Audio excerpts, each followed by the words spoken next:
Good evening, race fans. Welcome here as qualifying is underway for race 17 of season 3 of the Dark Horse IndyCar Series presented by HyperX. It is the second 2-mile speedway slash super speedway of the season as the drivers take to the Irish Hills of Michigan International. I'm Seth Cole alongside of Matthew Rodriguez, and Matt, the season opener, the sister track, if you will, to Michigan at Auto Club, saw 5 drivers coming out of turn 4 on the final lap. By the time they got to the start-finish line, only 2 were left. So obviously, we call this a super speedway type track. With the pack racing here today, we might be in for an IndyCar version of super speedway racing as well. Yeah, mentioning how similar this is to Auto Club, I can tell a few drivers in the field probably going to have a little bit of PTSD from that finish. And some actually probably want a little bit more redemption there. But this being such a super speedway-like track, we can even see it in practice. There's multiple grooves working around this track, and it is fast. It is about 228 fast. A super speedway, you look right there at your top 10, currently being led by Nick DeGroot, and there's just a little over a tenth of a second between those drivers, so the speeds are going to be close here in qualifying as well, as still some fast machines have not gone out there. Bear in mind, the guy that is currently sitting P3, he is the defending winner of this event. Michigan was the 7th race of the season last year. It's the 17th race of the season this year, but Covey Moore, the defending winner here at Michigan International. That's the thing, Covey. We've been kind of talking about him a lot this season, but he is really due for a win. I mean, we kind of noticed it pre-race, but the top 6 in points all have a win leading up to 7th place in points. Covey Moore at the moment, he is winless still this season, but you were mentioning he did win this season, or did win this race last season. Speaking of a guy that won, how about last week's winner from Pocono, Eric Schaus, now out on the track in that 72 machine, looking to see if he can maybe go back-to-back in terms of victory this year. Comes down right onto the apron there, the shorter way around the front straightaway. Let's see where he's going to clock in. He, too, going to share the front row for the time being with Nick DeGroot. Absolutely, and we kind of mentioned this last week, but I guess we can kind of hang it back home a little bit harder this week is Nick DeGroot. I don't want to say he's back, but he's definitely been a lot more consistent as he's been in these last few weeks. And Eric Schaus is one of those guys I kind of want to look at because he, again, just kind of got that monkey off his back last week at Pocono, getting that win. What kind of momentum does that use to kind of throw you towards next race? Yeah, no doubt about it. Another guy I think we need to look at, though, this guy right here, the 99 of Matt Wagner, mentioned about the fact that we had a chaotic ending to the Auto Club race in the season opener. It was Wagner who took the checkered flag, so obviously he's very good at the very lengthy speedways. Right now sits 5th on the board behind Nick DeGroot, Eric Schaus, Eric Peterson, and Covey Moore. Paul Jennings in the 74 out there. It's getting down towards the end of this qualifying session. Still some drivers that have not gone out there and laid down some lap time, surprisingly. Dylan Moskowitz has not yet gone out there. AJ Musselman, who put on a very good show in the 54 last week at Pocono. Gail Brooks, Jim Brooks, who's actually in a new number here this week. We're used to seeing him in the very familiar 76. He'll be piloting the 51 here tonight. I mean, again, he's kind of had some bad lucks in the recent few weeks, so I don't exactly blame him for kind of getting that number change, maybe a little bit of bad juju off your back, but you kind of mentioned it a little bit, but I've kind of noticed that some of these drivers are not qualifying. That could be for very many reasons of, hey, I don't want to be up mid-pack. If you're not that confident in your qualifying effort, last thing you want to do is start out a race where you know these guys are going to be going 2-3 wide immediately on drop of green flag in the middle of the pack. Usually, if you're unsure about your car, not a great place to be. But also, hey, this is a 100-lap race, and it's a kind of a battle of attrition here. I don't agree with it for, hey, this field can get easily separated on green flag, and if there's no cautions, you're putting yourself at a very distinct disadvantage. But, hey, if it is a caution race coming up front, I can see this being a smart move to avoid accidents. Well, the grid is now official. A couple of drivers were either sitting in their pit stalls or sitting just at the entrance of pit road. I saw there Dylan Moskowitz, Jeff Hysong, and 10-time winner Robert Maleska III, but none of them decided to go out and lay down a lap time. So Nick DeGroot will be starting from the pole position here tonight, his 2nd pole on the year. He will be alongside of the 72 of Eric Schaus as we take a look at the rest of your starting lineup for this one. And just a little bit of a thought here in terms of Robert Maleska III. We continue to talk about the fact that he has this championship wrapped up, regardless of what happens here tonight at Michigan, regardless of what happens in the season finale at Indianapolis. But is he setting himself a little bit of a challenge? Maybe a last to first challenge? Try and see if he can prove to himself how well he can work his way through traffic at a track that is going to have 5 grooves available to these drivers? I kind of see that, and it kind of hits me that maybe someone challenged him. Maybe someone kind of call him out on it, saying, hey, maybe the reason you're kind of winning all these races is because you're starting up front. Maybe he kind of took that as a personal challenge and saying, hey, just because I always start up front doesn't mean I win these races. So maybe he's trying to do one of those last to first challenges like you were mentioning. So right there, the drivers that took time. Row 9 is going to hold Robert Maleska III and AJ Musselman. Row 10 with Dylan Moskowitz and Jeff Heisong. Row 11 will be Gail Brooks and Jim Brooks, and Jeffrey Duncan will roll off from a row all his own back in row 12. 23 drivers scheduled to take the green flag in tonight's event. I noticed here before we went live, we had someone ask us in the comments if we are going to be broadcasting the Indianapolis 500 pole day qualifying next week. Yes, we will. We're bringing you, I believe, the last 2 hours of coverage of pole day qualifying next Wednesday night. And then, of course, bringing you the season finale, the Indianapolis 500, the following Saturday, May 15th. Right now, I believe it is scheduled that the green flag will fly at 1 p.m. Eastern Standard Time. We will get you the official date, obviously, by next Wednesday evening during the pole day qualifying. But, yep, Flat Out Racing Network going to bring you all the action for the Indy 500 week. I think it's a perfect chance to kick off our talk show.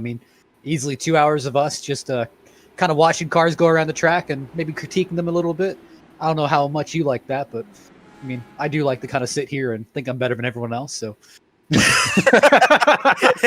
It's easy to call someone out when you're in the booth and they're in the car, Matt. Oh, you heard me in practice trying to drive this thing around the track. In my defense, though, I had the wrong setup in the car. He did. He was very confused how these guys were so stable and he wasn't. That's what happens when you run a Pocono setup at Michigan, but I digress. Nick the triangle looks like the oval. I think it's fine. It's different length, though, too. You're trying to run a 2.5 miles speedway setup at a 2-mile racetrack, so...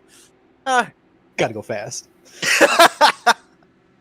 All right, so 100 laps for these drivers here tonight. If you didn't tune in to the Auto Club season opener, you can really draw a lot of parallels between that race and this race, especially in the way that the cars are going to handle. Talked with a couple of drivers pre-race, and the big thing that they're worried about is if we go into long green flag runs, the back end of the car, the fuel is going to get less and less. The back end of the car is going to get lighter and lighter, and that might take away some of the aggressive moves these drivers might want to make when we get into a long green flag run, if we get into a long green flag run. But we still got to get them underway, and the flagman is ready to do that. We're racing in the Irish Hills. It's kind of worth noting here, but Matt Wagner obviously came out with a victory at Auto Club. He has not won a race since Auto Club. You think he's really got a shot here? I think he definitely does. It's kind of the been there, done that type of thing. As I mentioned, a lot of similarities between Auto Club and here at Michigan. Granted, the time of day is different. We ran Auto Club under nighttime conditions, but I would have to think if you've been able to pick up the victory at 1 2-mile track, it gives you a little bit of a strategy playbook to be able to go off of when you come here to a second 2-mile speedway. Talk about Wagner. Wagner's already almost driven up 2-3 positions since his started top 5, already worked his way to 3rd, currently working on 2nd of Eric Schaus. I mentioned that this track can hold them 5 wide if necessary. You see the 5 distinct different grooves through 1 and 2 and 3 and 4. And I saw just about every single one of those lanes being used by a certain driver in the field there in those first couple of corners. I really think this race will really be decided in turn 3 and turn 4. Because really watching down the straightaways, they're all so single file. And as soon as we get to this corner, everyone's picking their own lane here. Everyone's trying to make their own kind of dive here. Looks like Paul Jennings almost got the back of Charles Teed there on the inside line. Made a point before we came on the air about the fact that we've had 6 different winners this season. 5 of those 6 are in the top 5 in the point standings. The only one that is not is Pablo Diaz-Francis, who we haven't seen for the last 4 or 5 weeks. Covey Morse just sliding back to the back of the field. He's currently lost 12 positions since start. Not exactly sure what happened to him. I don't know what. I think he might have been that car that we saw kind of dart out of line. They're bouncing off each other here on the front straightaway. I think I saw him dart down below the white line, the back straightaway, getting out of harm's way. I also saw Jim Herrick ran just a little too wide there through 3 and 4 and was actually riding the outside wall. He has since gotten off of it and continued four on, but wide. oh boy. Leclerc. Oh, someone's flying. I believe that might have been Paul Todd Jennings at Schneider. 74. Someone else has hit him as well. Jeff Heisong. Schneider is still flipping. Oh man, a hard lick there. Oh, and There Kobe is. Moore. How did he get involved? He's upside down. He was all the way back there. Tried to drop to the back, get out of harm's way. Harm's way found him. There's Paul Jennings. Obviously, the suspension gone on that machine as he's trying to limp the smoking 74 back to pit lane. Ow. Well, we knew that with speeds of upwards nearly 230 miles per hour in the draft, the hits that would come would be very, very high impact. And more than likely, with how low these cars are to the ground, the fact that they have wings, they were probably going to take flight. We didn't have to wait long to test that theory. I mean, that's the thing. As soon as these things get into the air, they turn into lawn darts almost. They fly for a little bit, but they obviously have to return back to Earth. But, and I was kind of ragging on Leclerc here earlier in the race. At least in practice, he was really looking fast, and I thought this was going to be one of his main tracks to kind of make up a lot of ground on. He was very fast in these type of tracks. There's the contact. Man, it was Schneider's Leclerc got into launched. Jennings. He did. Gonna go down into the inside wall, almost up to the fence, and then there you see, there's the 15 of Kobe Moore going flipping by. I don't know if Kobe expected. I'm trying to. That's Paul Jennings. I don't know if he expected Paul just to turn right back up on the racetrack. Well, let's take a look at it here, because he was the one that hit the 74. I'm going to tell you, 74 Kobe comes back up. I mean, if we take a look at this camera angle, he comes right back up. I mean, he covered about 8 grooves of racetrack there. You know, I'll put the blame on both drivers here because obviously Paul Jennings was on the brake, but I don't know exactly why he kind of turned back up the racetrack to try to avoid. But Kobe Moore also really only slowed down to about 200 miles an hour. He did not slow down at all. So there obviously was errors on both ends here.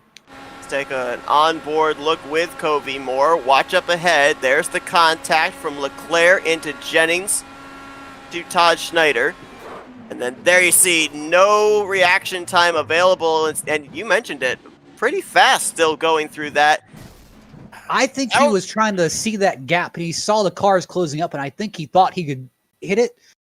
But instead of really trying to go down low to avoid Jennings, he just kind of drove back up the racetrack and either way, he's going to be trapped either by Jennings or Leclerc there.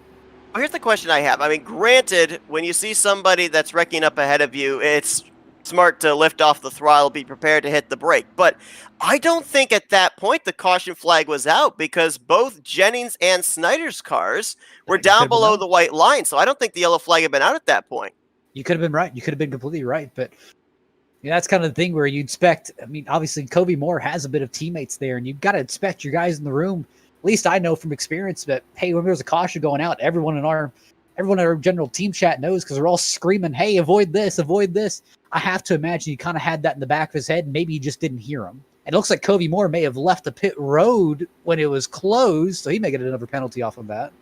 He's already 2 laps down as the lights are now out top the pace truck. We'll go back green flag race on lap 8. There is Moore going by Wagner.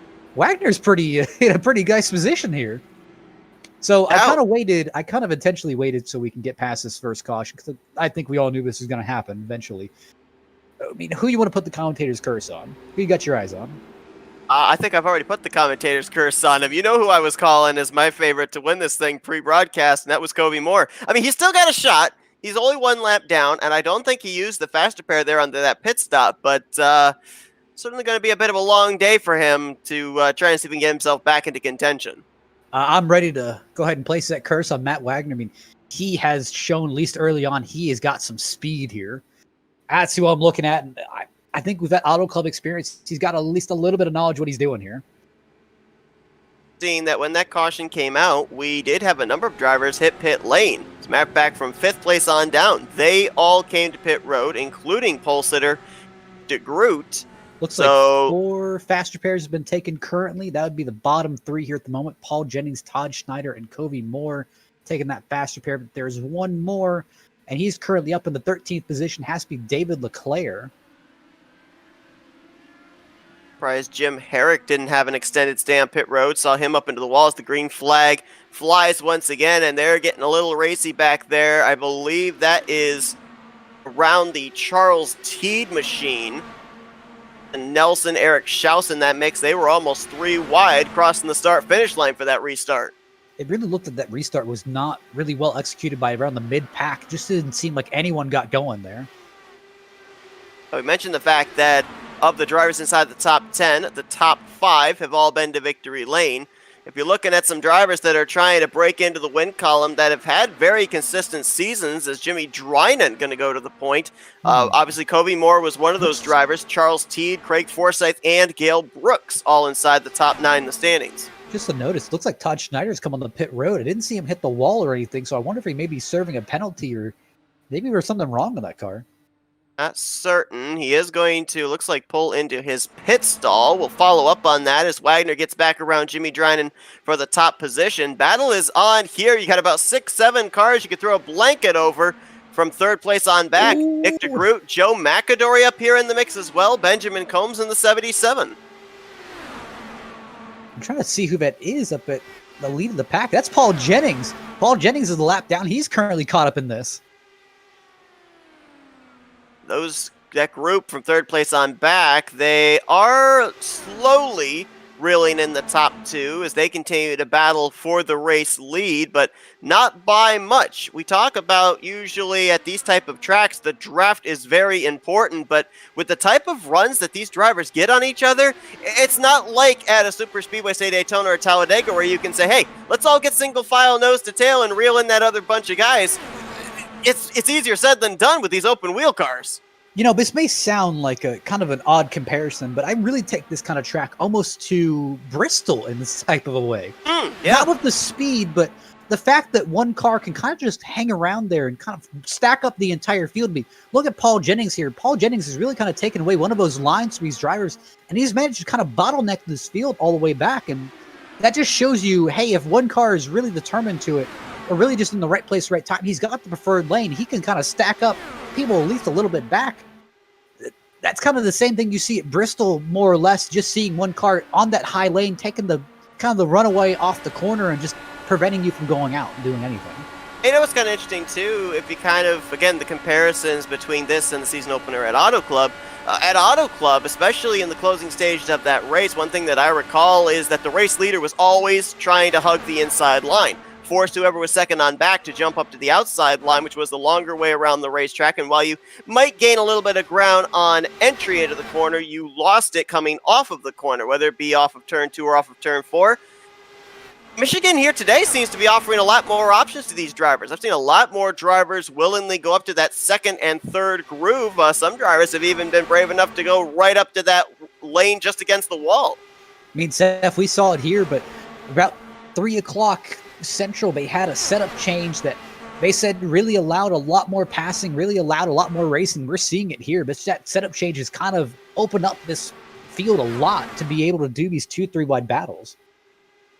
So we kind of tried to figure out the strategy pre-race. Let's try and figure it out now. 14 laps in, 10-time winner Robert Maleska III, kind of running back in this little group with Jeff Heisung and Jim Herrick, has not yet broken into the top 15. So is he still just kind of lying in wait? It could be, but one car that's really caught my attention here at the moment has to be David Leclerc in the 50 car. He was involved in that first accident, took a fast track. He's currently in P3. Leclerc looking really good here. Did not fare well here last season at Michigan. He did manage to get up to the front, lead 11 laps, but he did get involved in a late wreck, finished 16th in that one. And that's kind of been the MO, but it's just been the luck of David Leclerc at the speedways. He's been competitive. He's been up inside the top 5 in just about every single speedway race. It's just been wrong place, wrong time. Hasn't been able to close out the deal with a solid finish.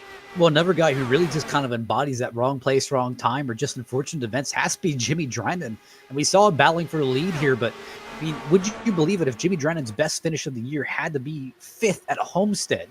But other than that, there has been no top 10s alongside that Homestead 5th place. So that's kind of at least a little bit eye-opening.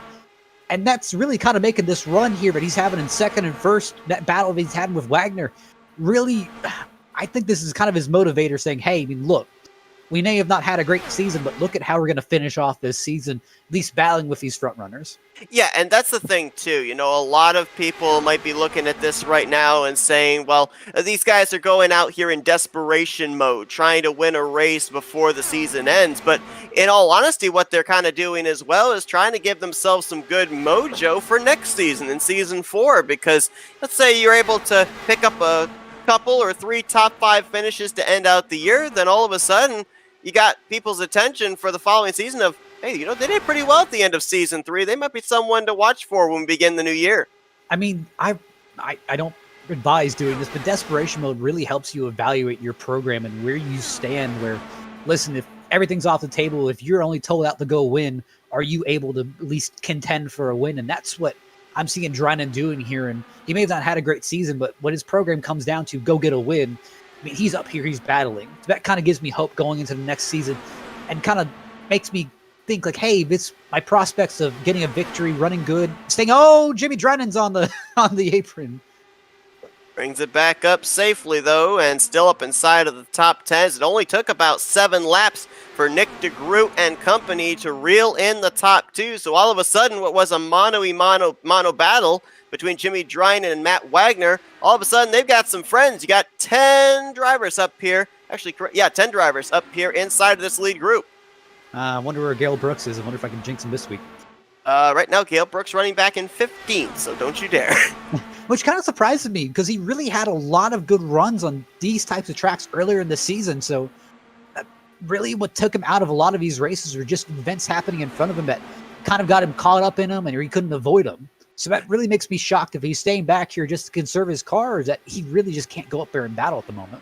I think that's exactly what it is, because what I'm seeing is a trend here. Obviously, these aren't stock cars, but this is considered a super speedway, and I'm seeing a lot of super speedway-like tactics.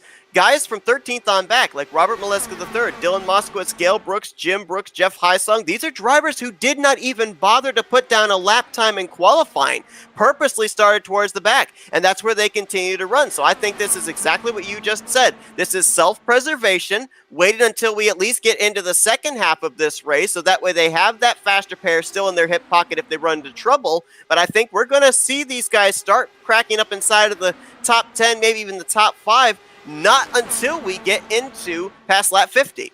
You know, I'll bring another super speedway tactic here. Obviously, you saw David Leclerc kind of make that charge up for third, almost for the lead. I almost wonder if he was trying to kind of test the waters in a way, seeing how quickly he could kind of get up the field if need be. That's kind of what we see at more Daytona, Talladega, those type tracks where, hey, you're back in the field and you're seeing how quickly you can make this late race charge to the front of the field.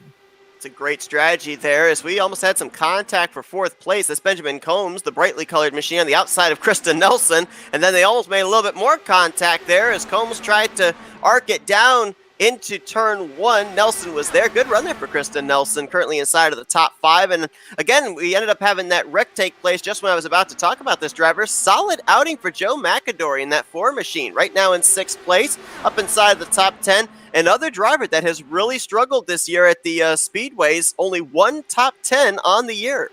I mean, I'll kind of actually lump kind of Joe McAdory and Kristen Nelson to that same boat, where we've seen these guys have speed throughout the season.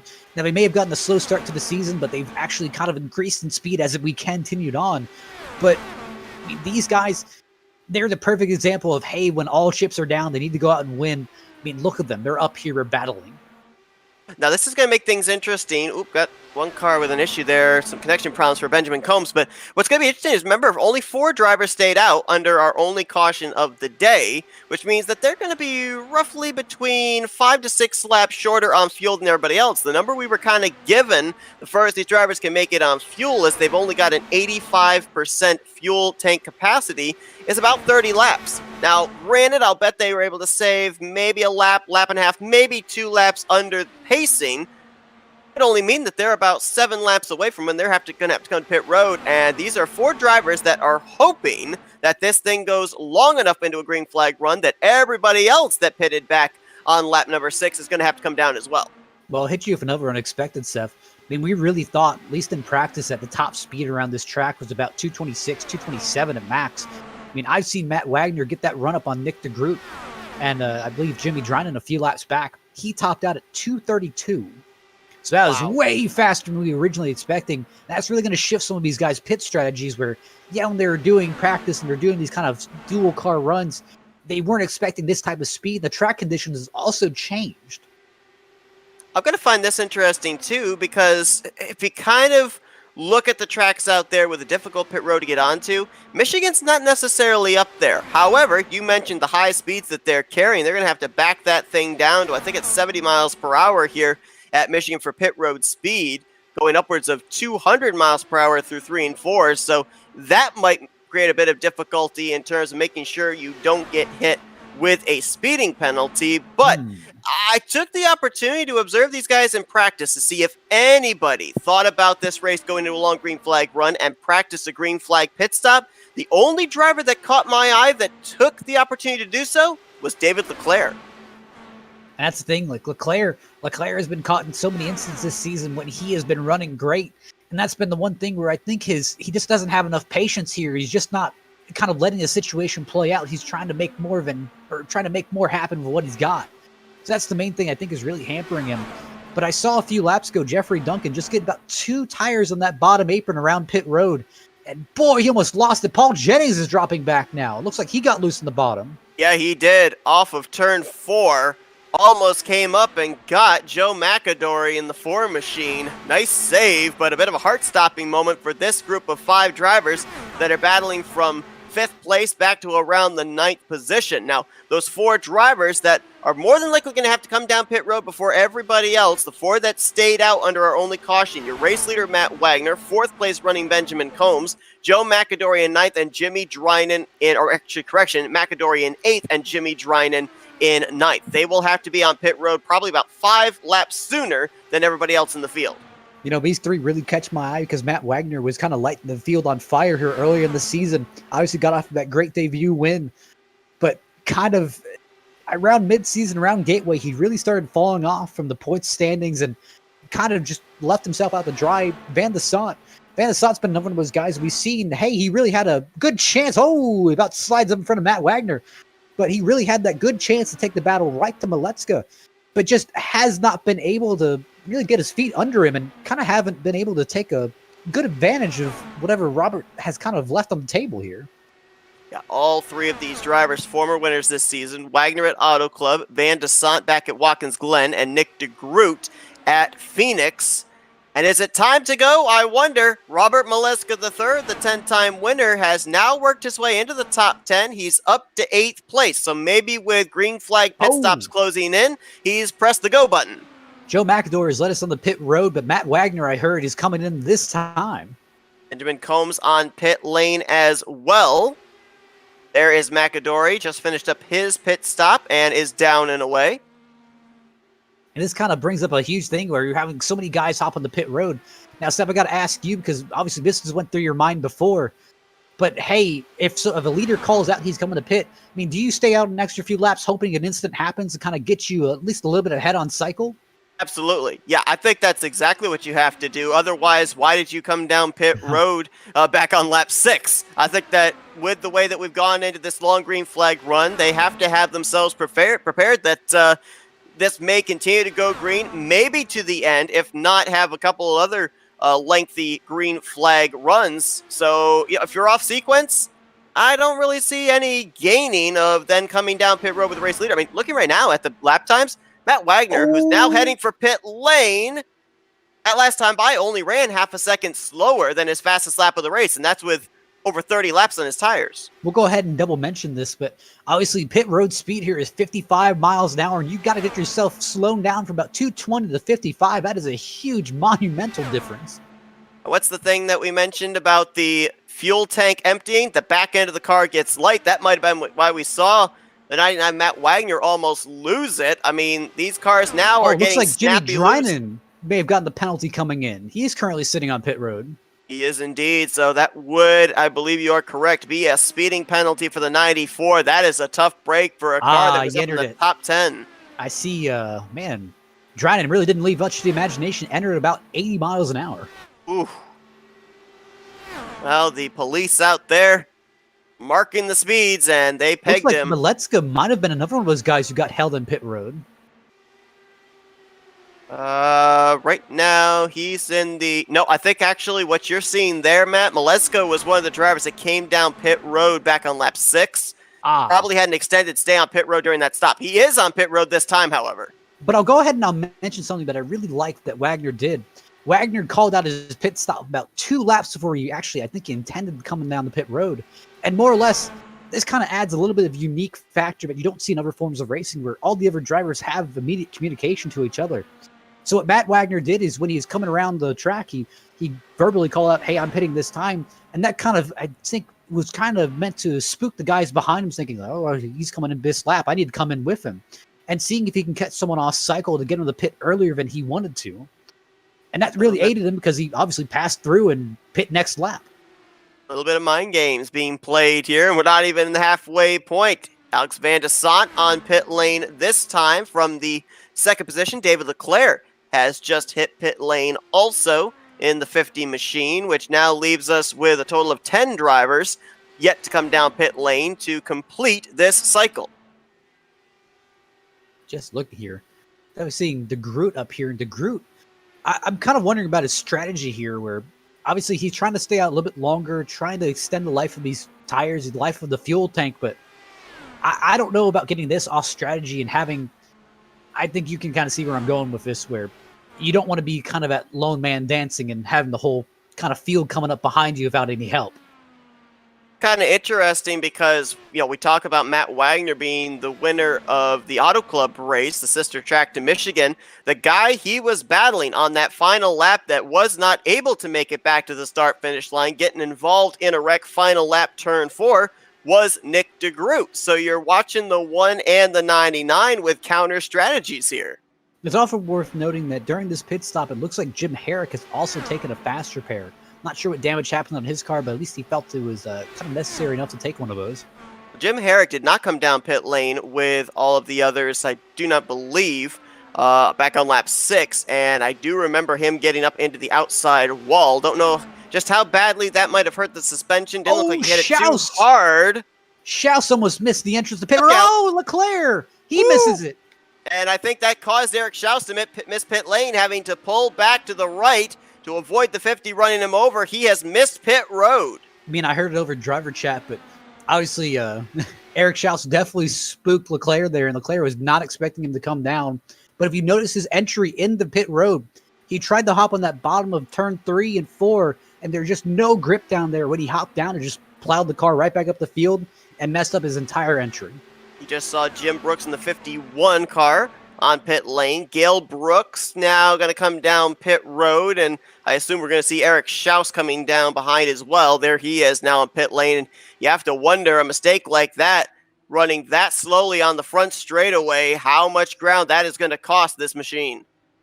That's the thing. Those are the mistakes that you don't want. Obviously, the main mistake that you don't want is the speed on pit road, but the second mistake is, hey, if you're getting down to pit road speed, hey, you want new tires and you only want to stop once. You don't want to stop multiple times, and that's one of the unfortunate facts.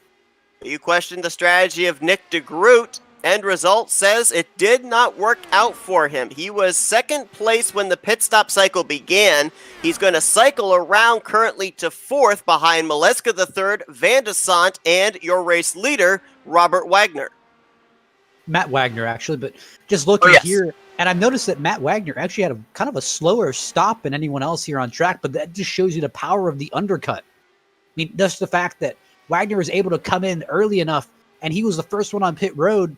Even if he took longer on pit road, hey, he got a good enough jump from taking that undercut. So it's interesting now if we look at the numbers. Let's assume again that all these drivers, the furthest they're going to be able to go is 30 laps. And bear in mind that they were able to go anywhere from, I think it was 29 to 31 laps there on that run when they were all bunched together.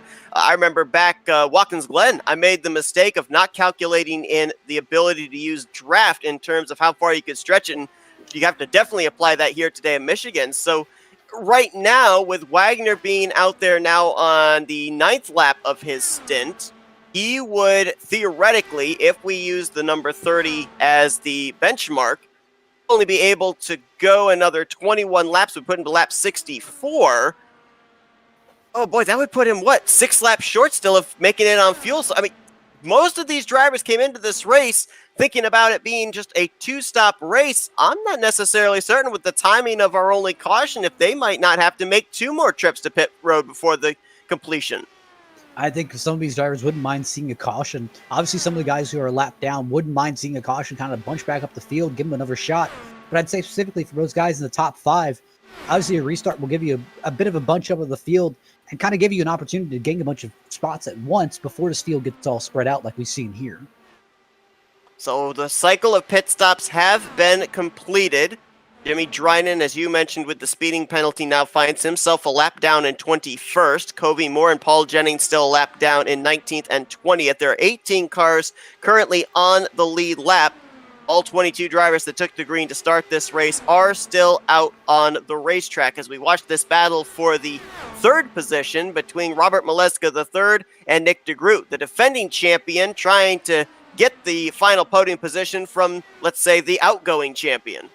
And I can easily see these two going into next season. If they both decide to return, I would say I can see the championship battle kind of brewing between these two. But in these past few weeks, I've seen some new entries that I can really see making a disruption in the championship. Just noticed one name conspicuously missing from our running order is last year's Indy 500 winner, Craig Forsyth. And that's a driver that came into this race inside the top 10, the point standings as well, 8th in points. So do not see the 27 out here on track. Hopefully we'll see him during the Indianapolis qualifying, pole day qualifying next Wednesday night, and of course the Indy 500 next Saturday, May 15th. And that kind of hits me as a little bit weird because, I mean, Forsyth had a really good run at Auto Club earlier this year. Not sure if a personal event came up, but I mean, he was one of those guys that I was really looking at to kind of have that great run. Now turned into a 3-way battle for 2nd place. Maleska III and Nick DeGroot been able to reel in Alex Van de Sant. And this battle is going on 2.7 seconds behind Matt Wagner, who's about to reel in. I think that might be the tail end of the field. Jim Herrick right there in the 57. Last car on the lead lap in 18th. And I believe that is the lap machine of Covey Moore, also just in front of the race leader. One thing I've noticed here, I'm seeing that Van de Sant, Maleska, and DeGroot kind of all hooked together here. So I wonder if I can really make kind of a train work to try and catch Matt Wagner here.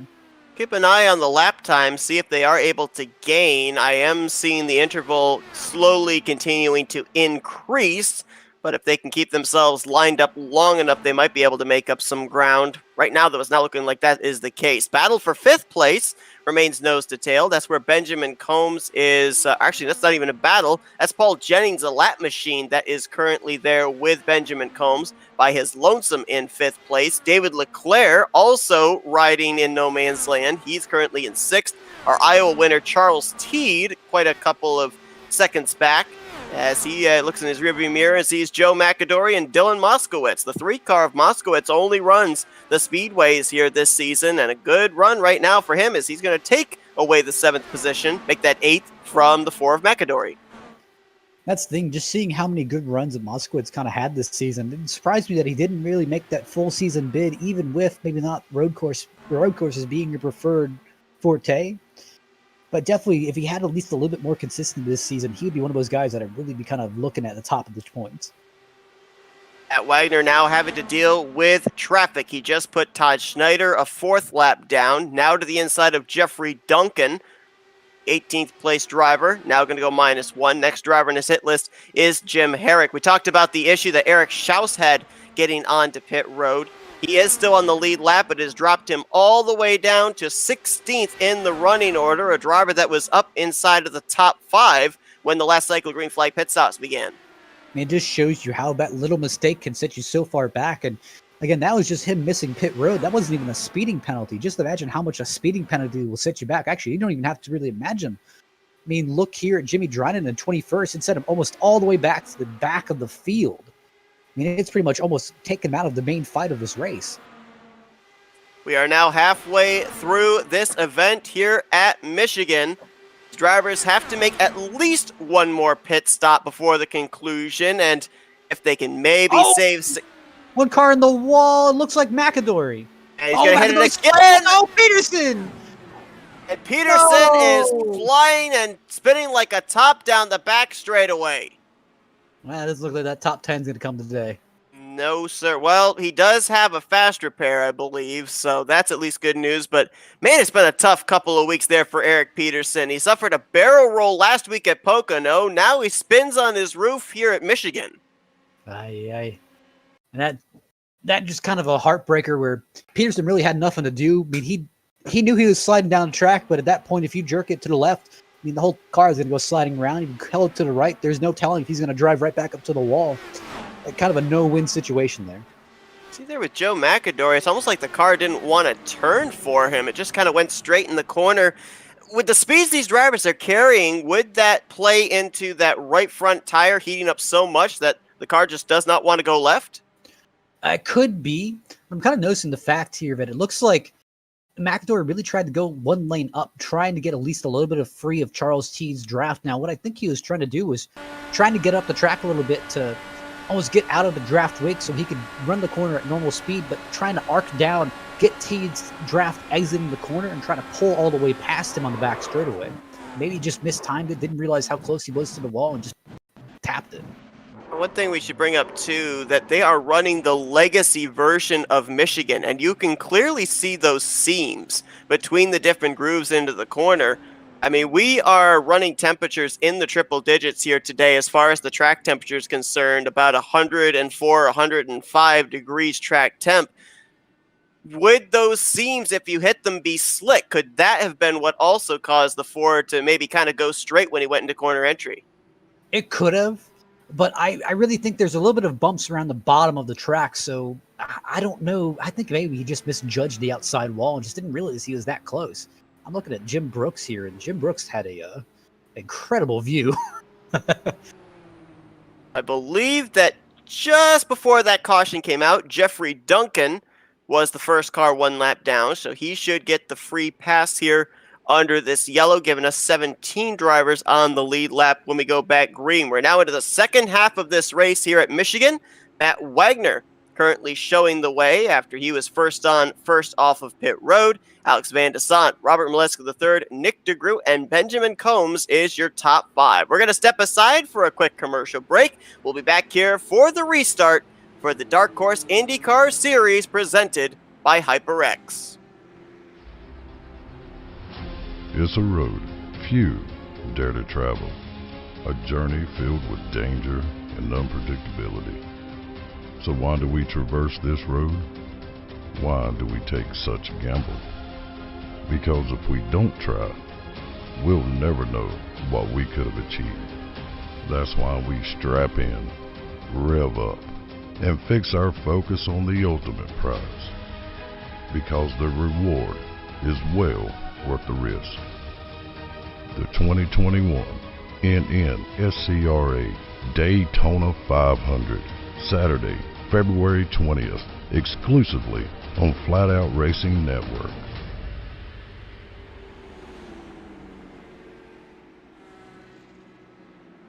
ETE Reman is the world's best remanufacturer of transmissions for import and domestic cars and trucks.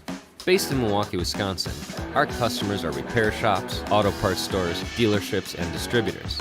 And with 6 nationwide warehouses, we're where and when you need us. So when you're looking for a transmission that is like new, only better, instill confidence and install ETE Reman.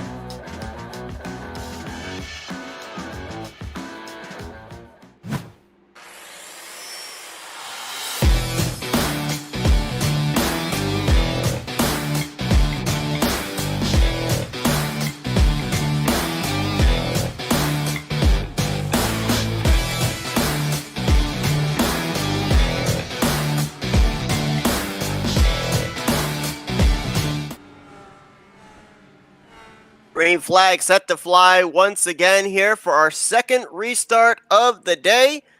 Matt Wagner gets us back under the green flag here at Michigan International Speedway, leading Van Desant, Molesky III, Nick DeGroot, and Benjamin Combs with 45 laps to go. A couple of drivers got back on the lead lap there with that caution. Jeffrey Duncan with the lucky dog. Covey Moore got a wave around to go back in the lead lap. 18 drivers on the same lap as the leader out of 22 running.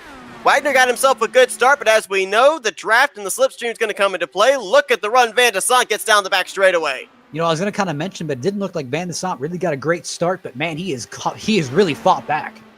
Sudden, it's broken away as well. 4 cars. Wagner, Van de Sant, Maleska III, and Nick de Groot. It's already almost a second and a half back to this dogfight for 5th place. And just look at him go here. Man, he is just defending that top lane, but he's giving at least Teed a little bit of a room on the bottom trying to make that charge. He's going to take it. Moskowitz switches from top to bottom to follow behind the 5. David Leclerc in the pink car up there on the top side. You got the lap machine of Paul Jennings there as well. The black car third on the outside line. Then down on the inside line beneath him, that is another lap machine, I do believe. I think that's Todd Schneider, who has multiple laps down the 86. Man, just look at this battle here. It looks like it's for 5th. Man, they are just going 3 wide all over the track. It's nice to know that at least it looks like the outside line just doesn't have that much grip when it comes, at least if there's not a car really in front of it towing it with the draft.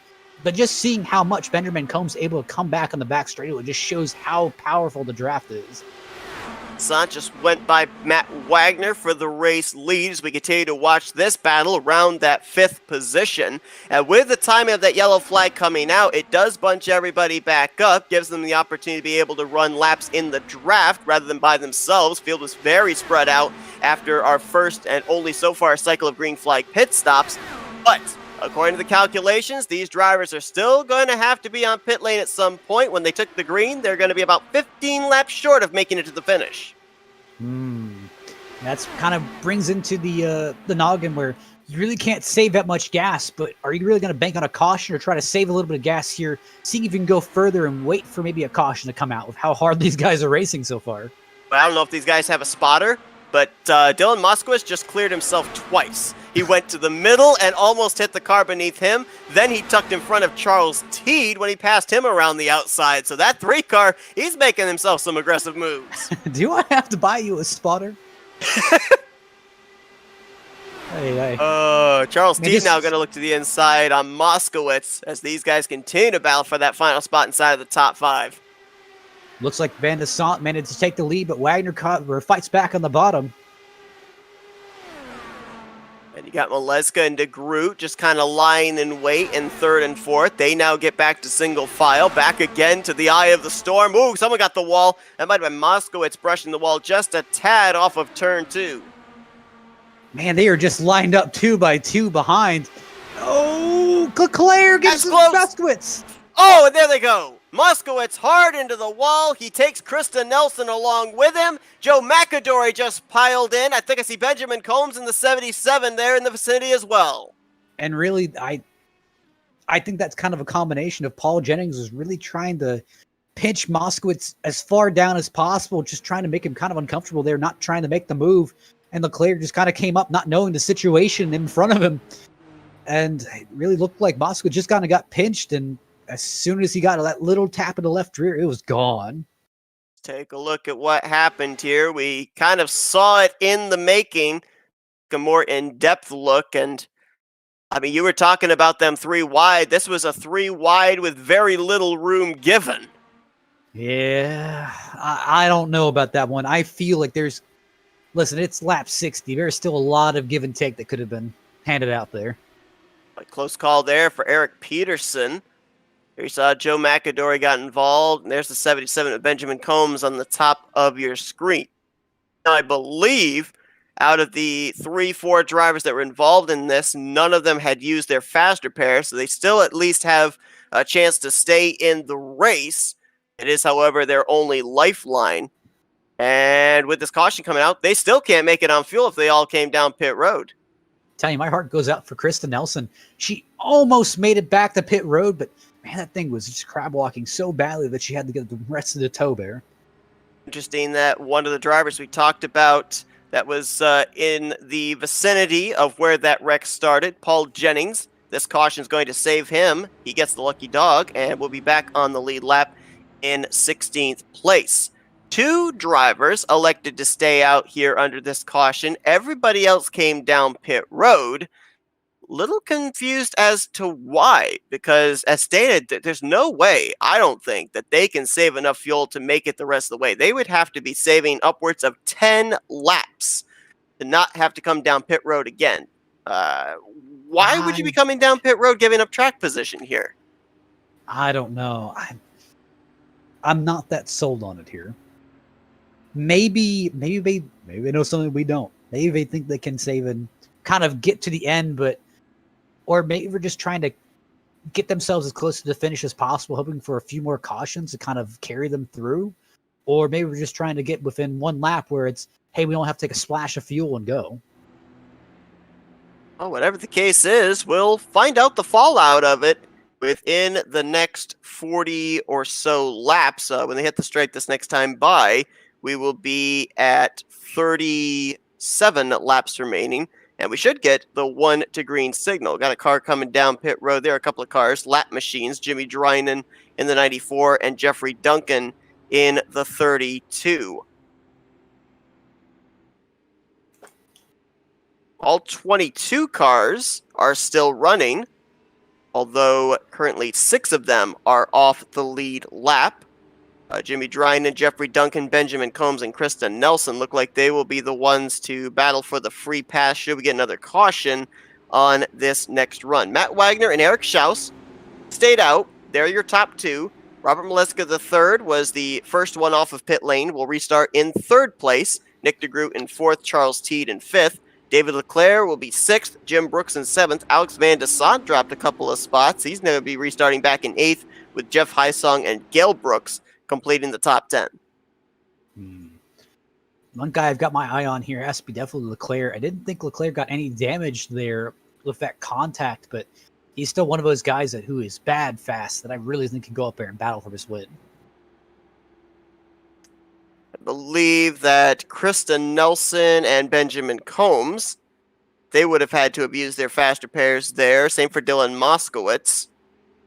So there's some more drivers that will not have that lifeline to fall back on. I think everybody up inside of at least the top 10, and you can correct me on this, Matt, have not used their faster pair. I think the first one running highest would be Jim Herrick in 11th.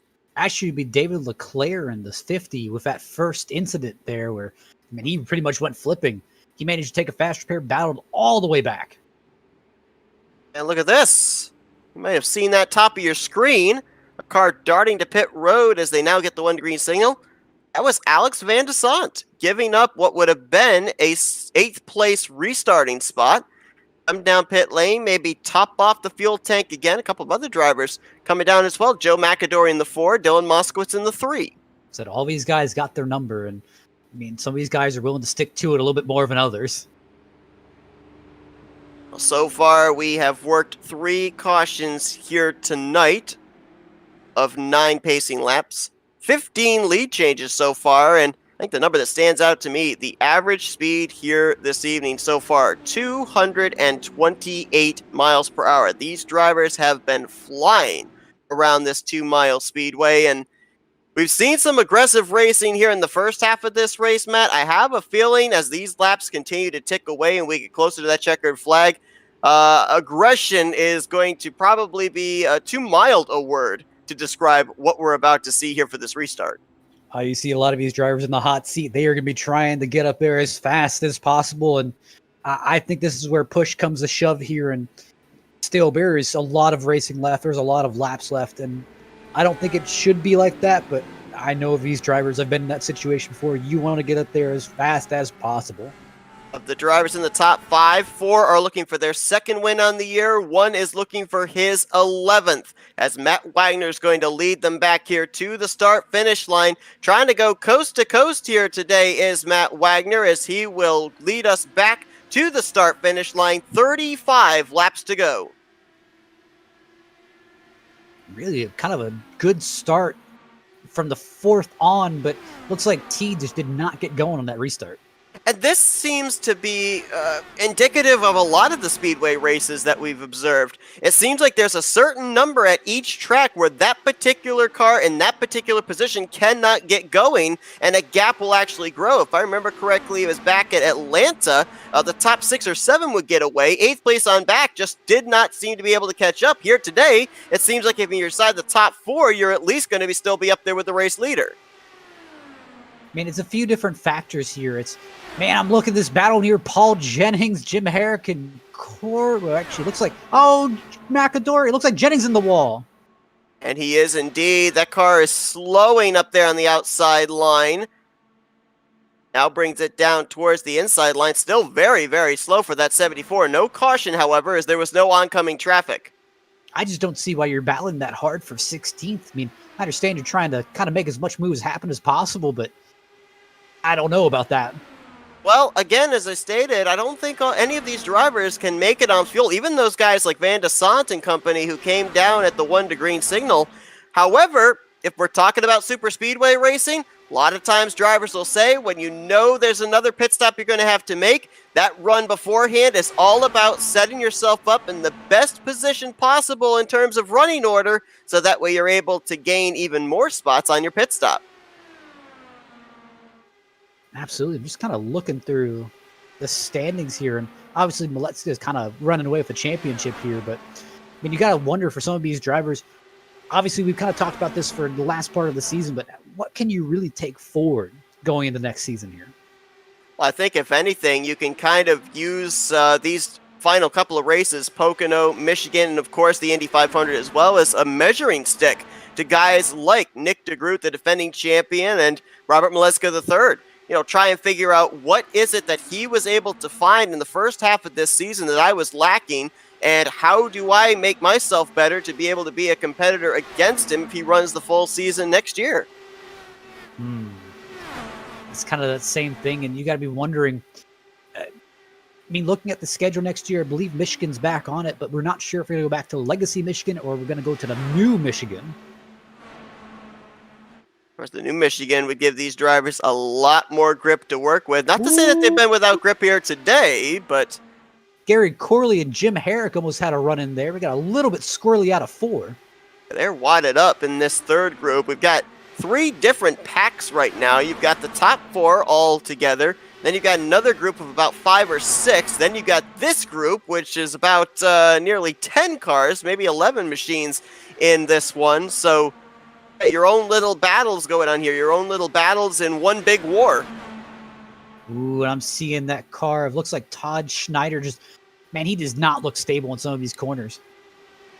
Interesting thing I've been watching here, too. I mean, we talked about Paul Jennings. He's kind of been wrong place, wrong time as a lap machine. A couple of instances here today as Jimmy Drynan almost hooked Gary Corley there. But you see also, as you mentioned, Todd Schneider running there. I mean, obviously, as a lap machine, you're still out there logging laps in case something happens where you can pick up a couple of spots before the conclusion, but I'm a little bit leery of just how hard some of these lap machines have been racing around lead lap cars. Now, I've went ahead and I've kind of looked through comments a little bit, and I've noticed that it's been stated where you can gain about 0.1 to 0.4 a second per lap by just kind of swap drafting, but you have to do it really in a precise manner. Right now, I think we're having a little bit of cat and mouse at the front of the field. One driver will go out in front, then says, all right, you go out and you lead. I'll take the benefit of the draft. I think these 4 might actually have a little bit of a strategy of, if this thing goes green to the end, we want to be between us 4. We don't want the rest of the field to be involved in this conversation. It's also worth noting that the reason that some of these cars are pitting, they're hoping to catch a quick caution. But again, you got to remember, these cars handle a lot better on a full tank than they do kind of a half tank, empty tank here. So a lot of these drivers would prefer the extra weight in the car, and that kind of doesn't sound right. I'm seeing Gary Corley and looks like Jimmy Drynan kind of battling here. Drynan, a lap machine right now, would be in the free pass spot should we get a caution. Corley, the final driver inside of the top 10, looking back behind him to Jim Herrick and company, as Alex Van de Sant, who was one of those drivers that elected to come down pit lane at the 1 to green signal, he is still mired back in traffic in the 13th position, but Ooh, What are I they don't saving? know. That's what I was just going to ask you. Is he saving, perhaps? I don't see how you can save 10 laps of fuel here, but again, these drivers may know something that we don't know, and Van de Sant, only one victory on the season, would love to be a multi-time winner with Robert Maliska III. I don't know, but that's kind of giving a lot of what ifs kind of popping in my head here. Beauty of fuel strategy racing. You can have all those what-ifs, and you never know until that checkered flag waves. Folks, we hope that you'll join us next week as tonight's race here at Michigan is the precursor to the season finale. Matt Wagner's coming to pit road here, so he's going to interrupt my little bit of an ad read as he will pit from the top position. Looks like he's the only one, however. Next week, we're going to be bringing you coverage of Indy 500 week. Oh, Todd Schneider's in the fence. He was in the fence. Looks like he may have gotten a little bit of assistance in the corner, but kind of got stuck up there. Well, he teleported to pit road. No oncoming traffic, no caution, fortunately. So we get to see how this green flag run and potentially fuel run to the finish plays out. But next Wednesday night, we're going to bring you pole day qualifying from Indianapolis Motor Speedway. And then next Saturday, it's the main event time, the season finale, where drivers will head out with one goal: to kiss the yard of bricks. We'll also be crowning officially Robert Maliska III as the Season 3 Dark Horse IndyCar Series champion. Right now, he is out in front, inheriting the race lead from the pitting Matt Wagner.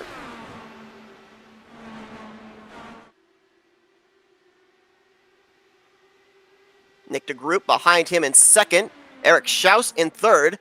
With when the 99 hit pit road, he would have been within the window to be able to make it the rest of the way. He has, however, fallen a lap down to the leaders. So this is a gamble for Matt Wagner. Again, I don't know about that gamble because there's still a lot of race left to go, and I don't know if it's going to really pan out. At ourselves 3 groups in the field, and Group 3 has reeled in Group 2.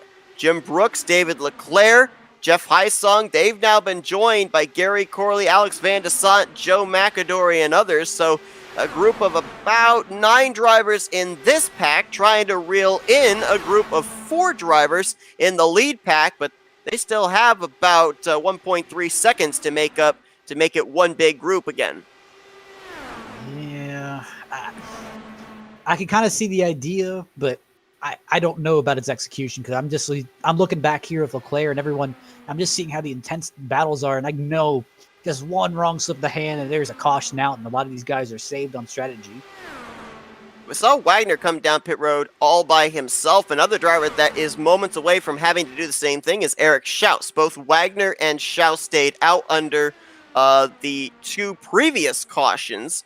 And so therefore, Schaus is going to be roughly about 3 to 5 laps away from when he's going to have to duck onto pit road. Maybe the one aspect of super speedway racing that might not apply quite as much here, or be not quite as prevalent here tonight as it would be at a super speedway with, say, stock cars, is I don't think you necessarily have to come down pit road with friends and leave with friends in order to be able to get the optimal lap times. I mean, I guess I can see it where the undercut may help in case everyone else has to come in. But I'm thinking you got to take more fuel now. Yes, it does make the car feel better, but it does in turn slow you down. Well, Matt Wagner is about a second away from Jeffrey Duncan. But then he's going to have 4 more machines he would have to pass that are all off the lead lap in order to get even into a free pass position should we get a caution. Right now, Krista Nelson in the 15th position holds the lucky dog spot should a yellow flag come out. Less than 20 laps to go. None of these drivers, I think, can make it on fuel. The one driver that we're kind of wondering about is Alex Van de Sant, but I will be shocked if he can make it the entirety of this race without coming to pit road again. Yeah, and I'm looking at Van de Sant, and Van de Sant's one of those guys that I kind of look at and say, yeah, he's going to save his stuff. He's one of those guys that I look at saying, all right, it's go time, and I watch him kind of curve his way through the field, so I don't know. Academic, these guys back here continuing to race double wide, 3 wide, 4 position, 5th place on back to around the 11th spot for the drivers on the lead lap. Charles Teed, David Leclerc in this mix. They're coming up on the slower machine there. I believe that is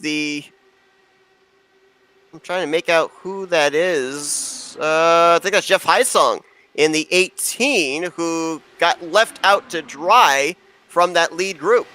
And that's the thing. It's some of these packs of these super speedway races. You really got to think it's not where you are, it's who you know and who's willing to help you out here. Jim Brooks has hit pit lane with 16 laps to go, pitting from around the 9th position. So he gives up all that track position to try and jump the gun here on some of his competitors. Right now, I'm loving Nick DeGroot's chances with the fact that he has allowed Robert Maleska III to stay out in front here, use up the most fuel in clean air, providing the draft of the 1 car. So if it comes down to coming down pit lane, taking on the less amount of fuel for a shorter pit stop, Nick DeGroot might be able to do just that. He'd be able to, I think, out of at least those two, be able to stretch it the furthest. And then Eric Schaus, who's been the 3rd car in this group for a majority of this run, he might be able to stretch it another lap or 2 further than that. Well, actually, no, correction. He's going to be on pit road in just a couple of laps. That's the thing. I'm seeing Nick DeGroot hop back here, and that's usually a sign to me of 1 to 2 things of, hey, I know I can't make it, but I'm trying to see if I can get enough gas to get to the end, or hey, I know I'm not going to make it, but let me see if I can hang with you just long enough to see if a caution's going to come out and see maybe if I can make something happen. We had ourselves a moment off of turn 2 there, Matt. We just caught the tail end of him coming back onto the racing surface, but David Leclerc, I don't know if he got hit or if he just lost it off the second corner. He had to use all of that access area down the inside of the back straightaway to bring it back up onto the racetrack, and he has now hit pit lane. What looks like happened is that he just got really loose exiting 4, and he's on that bottom line, and that bottom line, yes, it does kind of historically make the rear end of the car a little bit loose. Caution's out. Caution is out, and I think McAdory's upside down. He's back up. I'm pretty sure Maleska and Schaus were just about to hit pit lane as well, as this yellow flag is going to really hurt a number of drivers in terms of pit strategy, most notably a guy who's been out in front for a majority of this race, the pole sitter, Matt Wagner. And that's what I was telling you. I mean, it is a risk versus reward, and that's the thing. I mean, the reward would have been, hey, everyone had the pit, and he was looking great. But this is obviously the downside of, listen, you played your cards. This is what you're now having to deal with. Holy cow, McAdory, I don't know exactly what happened to that race car. It just snapped on him in the center of 1 and 2, darted down to the apron. He nearly collected up a driver that was leaving pit road. Might have been the 77 of Benjamin Combs, and then shot straight up into the outside wall. And that's the thing. McAdory has really been fighting that car all race and just has not looked comfortable in it. And I think that was kind of just the end result. Take a look here from the inside of that number 4 machine. You can see him trying to counter steer it. I think as soon as that left front hit the grass, that's what snapped the car back to the right. You saw there wasn't a whole lot of hand motion pulling the car to the right in a jerky motion, but I think as soon as it got the grass, it snapped. And tough break there for Joe McAdory, who had a good run going today. And again, this just completely changes the landscape of this race, because now drivers like Matt Wagner, Covey Moore, Jim Brooks, David Leclerc, who were all in the lead lap, I think they're going to have to rely on wave-arounds to get themselves back in the lead lap, and they're going to lose a lot of track position as a result. I mean, Seth, isn't this what you want? Something to shake up the field? Well, yes and no. I wanted to see that fuel strategy race play out, to be perfectly honest with you. It's all academic now. This kind of puts a lot of emphasis on kind of strategy and a lot of these guys being bold. I mean, obviously, this could have easily went the other way with Matt Wagner kind of stealing the victory out from under him, but this kind of puts new emphasis on, hey, you got to perform when it's go time, and there's 10 laps left. You have got to go. Yeah, and here's the thing, too. We talked about it last week at Pocono. The mentality of these drivers has changed now with the dominance of Robert Maleska III and knowing that the championship is all but wrapped up. Now drivers' focus is to try and find victory lane for, if not the first time, the second time in the case of a lot of these drivers up inside of the top 5. you're going to be willing to make those risky moves to try and go to victory lane, because if you make them and it doesn't work out, it's not going to lose you the championship. So, Seth, I got to ask, do you think there's going to be a caution? I think there's definitely going to be a caution. I mean, we've been seeing them mid-pack, 3 wide, all the way for an entire lap. I think you're going to be seeing that up at the front of the field here. Now, the question I have, though, is on the last couple of restarts, we've seen the top 4 or 5 be able to break away. Have those 5th-on-back race cars on this restart learn something that's going to keep them up here in the conversation, or will we just see a 4-horse race again? Here's the thing. They have to be on it on this restart. I can easily see 5th place kind of getting left behind, but again, it's one of those kind of battles of who you know. Is there someone who's up there that will kind of tap you saying, hey, listen, I'm going to go right now. I'm going to give you a countdown till I'm going. And that's who I'm really going to be looking at, is seeing who has friends up here, who's working together. Drivers in the garage area. Joe McAdory has just now been pushed behind the wall, joining Todd Schneider and Paul Jennings. 19 cars are still running, 15 of them on the lead lap. Matt Wagner, Covey Moore, Jim Brooks, David Leclerc, they were able to go around, get their laps back. They will be restarting 11th through 14th. As Nick DeGroot, Eric Schaus, Charles Teed, and Alex Van de Sant, 1st, 2nd, 4th, and 5th, they're looking for their 2nd win of the season. Maleska the 3rd, holding down 3rd place, looking for his 11th. And then the rest of the top 10 with Gail Brooks, Jim Herrick, Jeff Heisung, Dylan Moskowitz, and Kristen Nelson. They're looking for their first trip to victory lane this season. 10 laps to go, less than 10 laps to go. It will be 9 to go this time by. Green flag flies for, we hope, the last time here tonight at Michigan. And Van de Sant looks like he kind of got left out to dry there, but I saw how much of a run he's gotten on these previous restarts, so I'm wondering if he's able to kind of pull it back together. And look at Gail Brooks. Look at him up here. Up to 5th by Alex Van de Sant, and looking for more as the top 4 right now enjoy about a 0.7 of a second lead back to that 5th place battle, and look at them fan out. Man, is this the big 3? I mean, just look at these guys. Well, right now could be the big 4. Eric Schaus right here as well, with Charles Teed, Nick DeGroot, and Robert Maleska the 3rd. Teed's going to take a look up there on the top side going into 1. Again, Charles looking for his win outside of Iowa. Obviously, one more win would kind of top off his season, saying, hey, look, we got multiple victories this season. Wasn't a championship, but we can still take this forward. And he's obviously trying to plan out his moment. You can't make this move too early. We saw how many people kind of get passed if they make that move early and have no help. Everyone was on pit road under that yellow flag, so fuel strategy is out the window. Look at the draft that DeGroot was able to get to the top side of Maleska, who may have runched a little too low there out of turn 4. Looked like his car wanted to snap around him. Crossover, DeGroot to the inside now of the 91. And I'm just looking there, man. 3 wide. T's going to push it 3 more, but I don't think he's going to have the run on the high side. Here's the thing. I think that anybody that's out there in the front, they're going to want to hold the inside line, defend it, but I'm not necessarily certain if you hold the inside line through the center of the corner that car's not going to push up on corner exit, leaving the inside line open for a crossover move like we saw DeGroot do on the last lap. I'm going to look at Eric Schaus here. I think he's kind of in that good position where he's laying back far enough. He doesn't really have anyone blocking him in, and he can kind of assess the entire situation and figure out what line's going to work best for him. Eric Schaus coming off the momentum of his victory last week at Pocono, looking for back-to-back wins here on the season. And I'm watching the gap behind them, 5th place on back. They are slowly reeling in this top 4 with 5 laps to go. We could have 9 drivers up in the conversation for this win in the next lap and a half.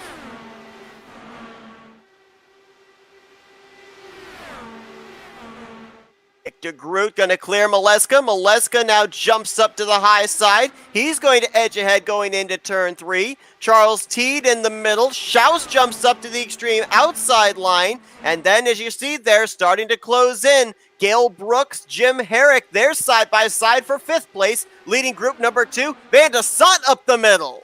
And I saw Maleska really just pushing down DeGroot to the bottom, and that's what he's going to have to do. He's going to have to force him all the way down, trying to get as much room as possible to that inside. Same thing goes to DeGroot. If Maleska really gets that run off the outside, he has to push him all the way to the wall, force him to take that long way around. Very wide again here in this second group. Jeff Heisong put Jim Herrick in the middle and Van de Sant on the top side as De Groot runs the defensive low line out of turn 4. Maleska with the crossover to the inside of Charles Teed. 6 more miles to go. Teed really did a good job trying to box Maleska in. Didn't really let him kind of experience that a little bit. Maleska looks like he's trying to run Schaus up the hill just a little bit. That's the thing. That may make this into a 2-horse battle. At Wagner in the 99 does not look like he's going to be in the conversation for this win. He's worked his way up to 11th, but running 2.5 seconds behind the race leader unless he's able to catch a caution here, but it would have to be sooner rather than later because they're about to hit 2 to go. Definitely look at here. Looks like Maleska's trying to make that final charge in the outside. Looks like he's got Schaus with him. Just looks like that outside just cannot work when it's sort of lead.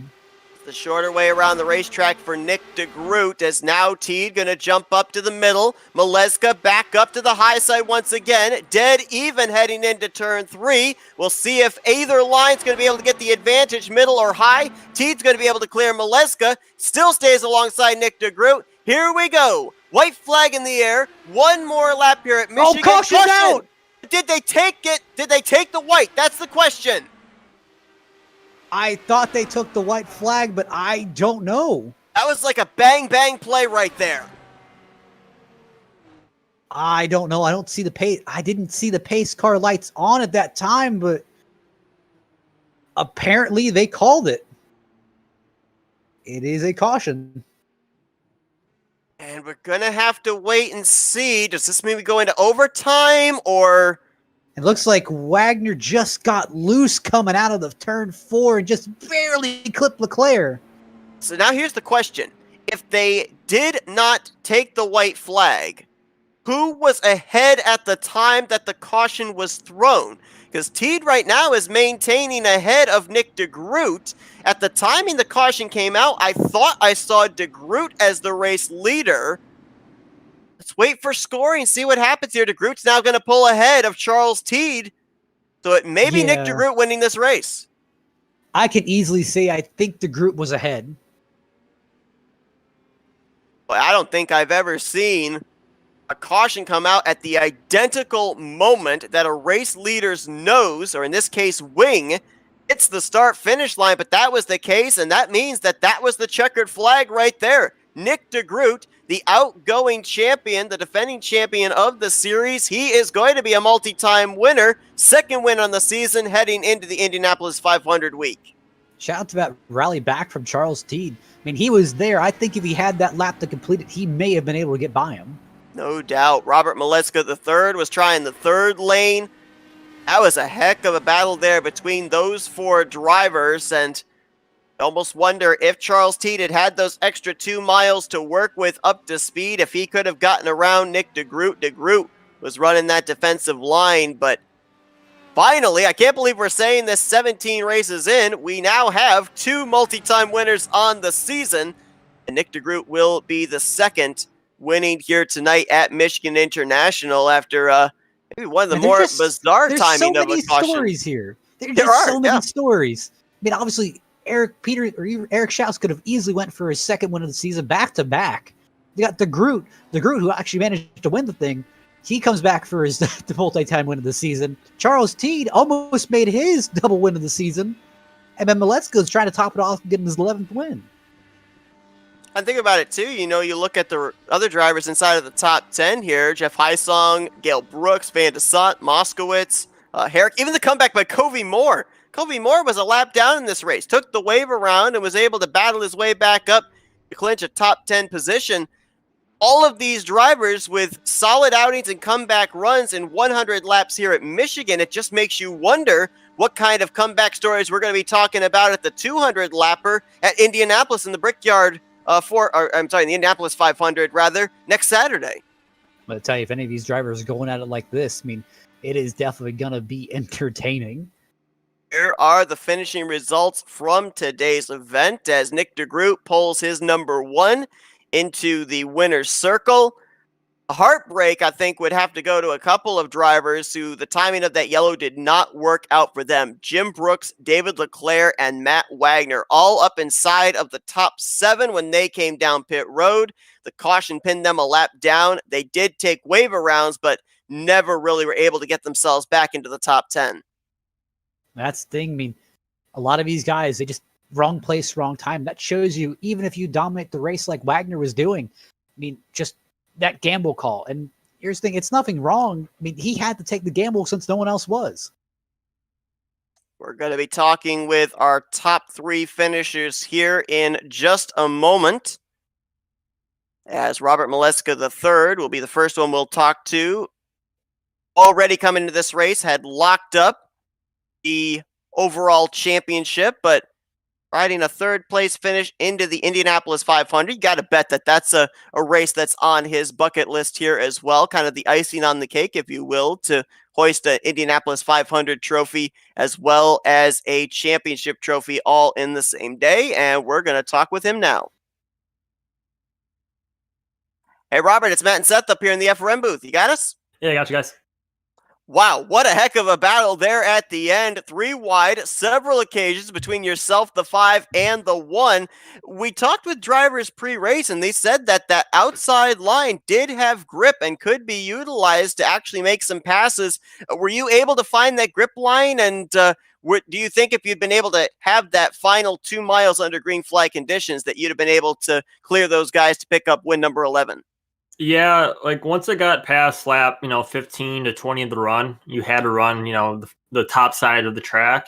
And, that's when the skill came in. That's when you could use, throttle control and all that. So, but yeah, if that went green, I think Schaus is going to make it 3 wide there going into 1, coming to the white flag. And then I was actually right when we were crossing the line there, I was barely dragging the brake so I could get a massive run out of 4. So I think we kind of got spoiled of a really good finish there, possibly 3-4 wide across the line. But regardless, the setup was really fun, and I was surprised, we got some green flag running. And now, Robert, I got to ask you from a personal standpoint. I mean, obviously you got 10 wins on the season, but you never want to leave anything on the table. Does that hurt not being able to contend for it? Personally, not really. I mean, I didn't qualify because I thought it was kind of fun just staying in the back, watching the pack. I didn't really want to be in the hornet's nest early because personally, I don't know how, the setup would have been for, once we had, 15, 20 cars on a pack all together. So that first half of the run, I was kind of just riding, doing my own thing. And then, yeah, obviously, coming down to the flag, like you want to win, but to me, it's no big deal. Like Nick and I have had some very good battles in Indy Fixed here, so it's good to see him win. Yeah, we've seen twice here tonight in this race the caution flag kind of spoil, if you will. It spoiled us being able to see what that finish would have been like under green flag conditions, but it also kind of took away the fuel strategy that we saw coming to light there towards the end of this race as well. On our calculations, it looked like none of you were going to be able to make it on fuel, but did you have a number in your head of how many laps to go when you were going to make that final pit stop? I knew, it'd be really close, but I figured that really no one would probably make it because I know I would let Nick speak on it, but I'm pretty sure he was like really close. He might have been half a lap short, but there's I think 2 or 3 people that topped off there at the end. I know Alex and Dylan did, and I believe they were saving the whole time. And if they had helped the whole time, they would have been, they would have probably ran out right before the line and been able to coast it, but it would have been really close. We didn't even know it was actually going to be that close. But Robert, obviously you've had a tremendous season. We continue to rack off your accolades. Next week, we've got the Indianapolis 500 weekend pole day qualifying on Wednesday night. Of course, the main event, the Indianapolis 500 on Saturday. How sweet would it be for you to be able to win that race and wrap up the championship all in one afternoon? Yeah, it'd be great. I love Indy. I love the IR18 there. It's, in my opinion, it's more challenging than these cars and can have a little more slip and slidey action in the corners at Indy. So it will be interesting if we have a hot track, if we have a cool track, and how the racing will be. All right, Robert. Well, congratulations on yet another consistent run for you here tonight. 3rd place at Michigan. We're now going to give the opportunity for some thank you sponsors and shout outs. Yeah, thanks to you guys for announcing. Always appreciate it. HyperX for sponsoring the series. New paint scheme. Thanks to Kobe Moore for making it. And we'll see what we can do for Indy qualifying and the race next week. That's Robert Mileska III. He's going to be looking to cap off the season with win number 11 next week at Indianapolis as he finishes third place here tonight in the Irish Hills. Congratulations, Robert, and best of luck to you next week. Yep, thanks, boys. And let's see if we can now get our second place finisher, Charles Teed.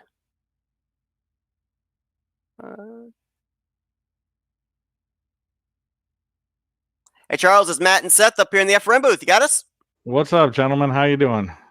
Oh, man, we're doing good. You know, Matt was talking about there, if we had had that final lap under green flag conditions, it looked like you had found something that would have been able to edge you ahead in that middle line off of turn 4 coming to the start-finish line. How gutted were you to see that caution flag come out just when you guys hit the line for the white flag?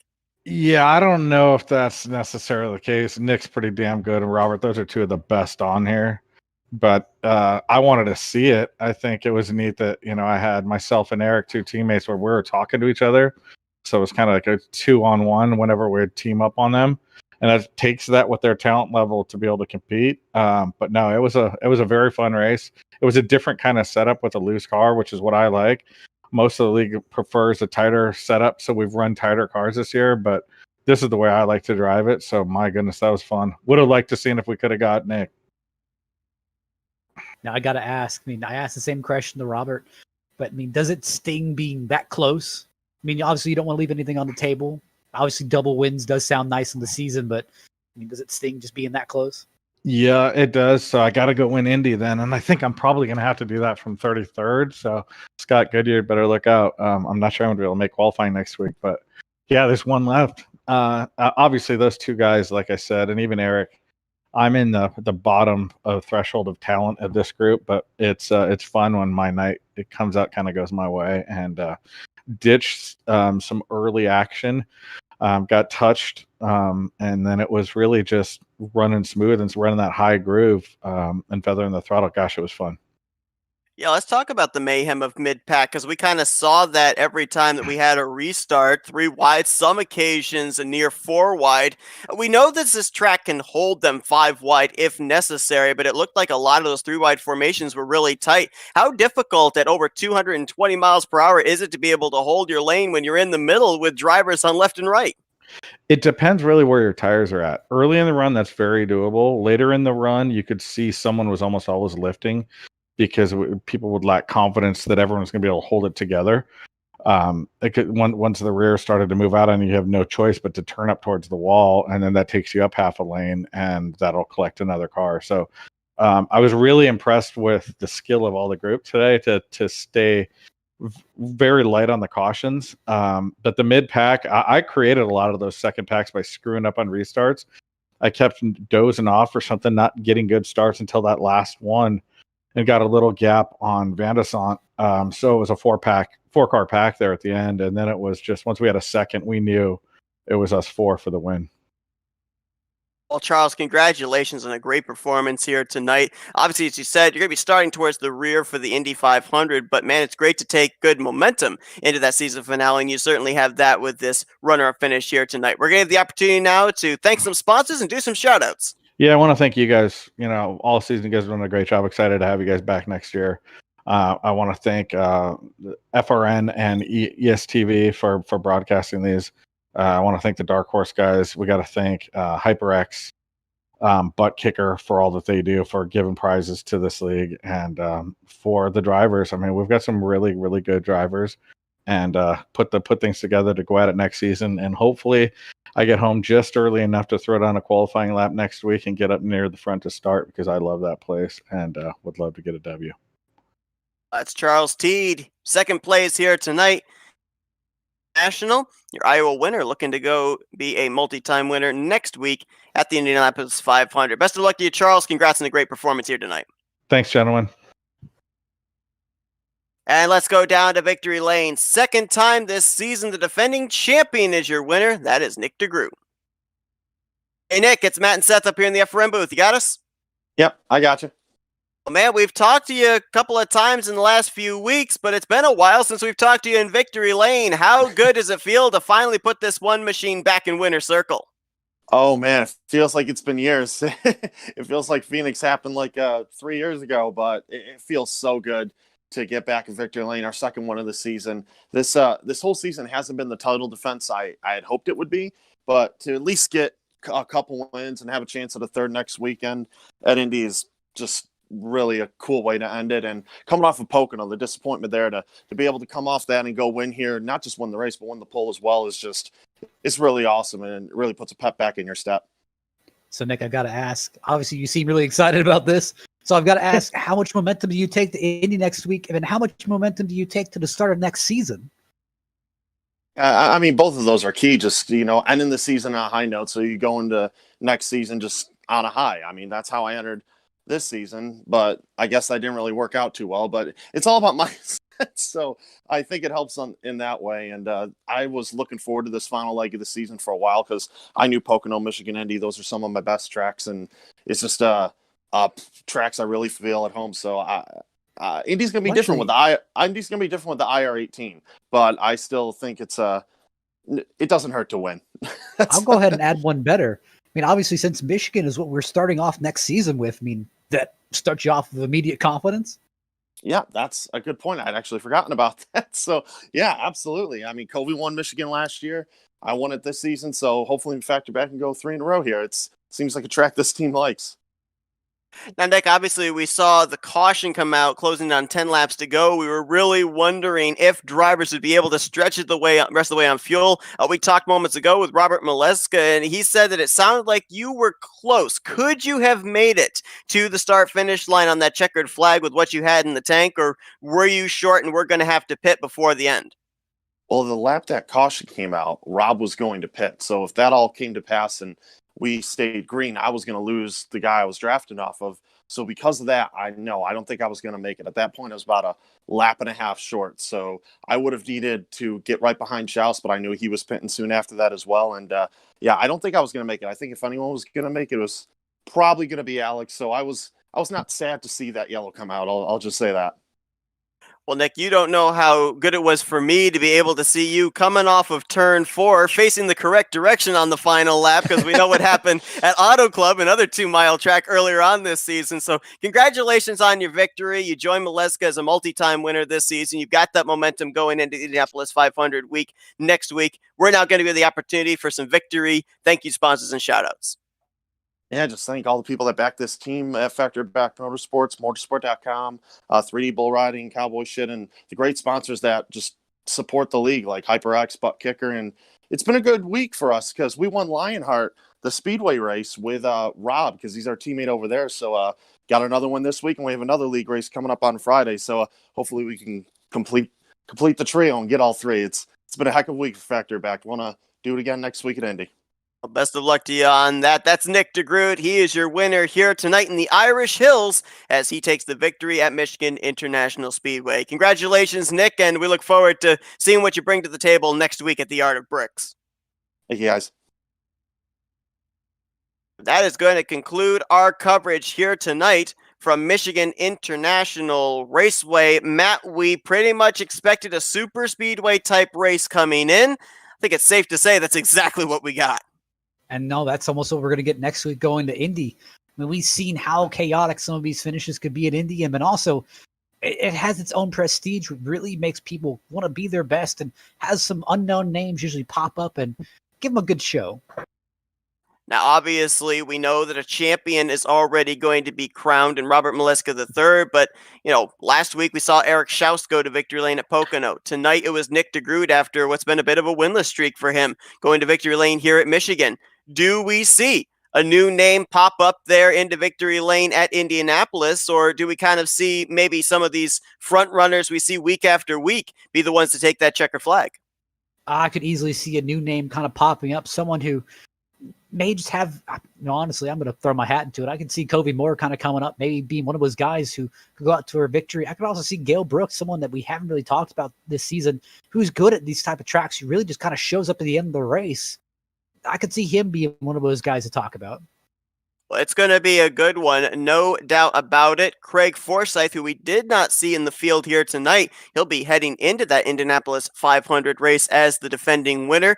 He, along with a number of others, they are going to be taking part in Pole Day qualifying, which we will be bringing to you next Wednesday evening. We'll be bringing you the final leg of that qualifying session to see who will be lining up on the pole position to lead them to the green in the Indianapolis 500, which will be next Saturday. Green flag tentatively scheduled to fly at 1 p.m. Eastern Standard Time. We will update you on that if necessary when we cover pole day qualifying next Wednesday evening. But Matt, it's been a great one here tonight at Michigan. Certainly a great precursor to what we're going to be seeing when we get to Indianapolis next week. Appreciate you joining me in the booth. Always a pleasure. Thanks to everyone that tuned in here tonight. Hope you guys enjoyed our coverage. Up next Friday night, we're going to be bringing you, I believe it's the All-Star race for Backfire Sim Racing. That should be a good one. That'll be on Friday night. We hope that you guys will join us. For Matthew Rodriguez, I'm Seth Cole. Thanks for joining us here tonight. Enjoy the rest of your Wednesday evening as you've been watching another broadcast courtesy of the Flat Out Racing Network. This broadcast is the copyrighted work of Flat Out Racing Network and may not be rebroadcast, retranslated, or used in any form without the express written consent of Flat Out Racing Network and iRacing.com Motorsports Simulations. Flat Out Racing Network would like to thank you for your support, and we hope you enjoyed tonight's broadcast.